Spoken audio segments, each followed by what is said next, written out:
Guyanaise est un volant. On est en train de crever la bouche ouverte. Parce qu'on sort ce type de texte-là. La colère de maître Muriel Prévost, l'avocate d'affaires, fustige le projet du gouvernement. Si la loi est votée, à partir du 1er janvier, les entreprises guyanaises verront leur cotisation patronale augmenter.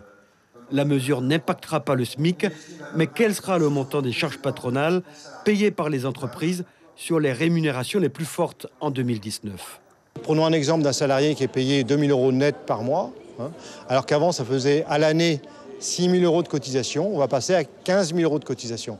On augmente de 9 000 € les cotisations, ce qui fait une augmentation des cotisations patronales de 150%.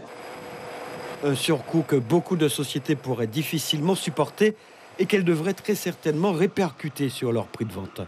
Le bâtiment, un des secteurs les plus menacés, subirait ainsi une augmentation de sa masse salariale brute de 10%. La casse sociale ne pourra pas être évitée, selon les professionnels du secteur. Il y aura forcément de la casse. Le problème, c'est que le secteur du BTP dépend de la commande publique. On est sur des marchés publics qui ne verront pas leur prix révisé.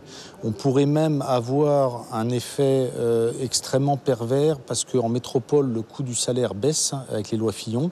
En Guyane, donc, nous, on a une augmentation, ce qui fait que les index de révision de prix métropolitains vont plutôt baisser, alors que nous, nos prix vont plutôt augmenter. Donc on pourrait même avoir des révisions de prix dans nos marchés qui seraient à l'inverse de nos effets sur nos salaires. Avec le bâtiment, ce sont également plusieurs secteurs qui seront touchés, comme celui des transports. Il risque lui aussi de passer du régime de la LODEOM renforcé à celui qui sera appliqué sur le territoire national, c'est-à-dire le régime de la compétitivité simple.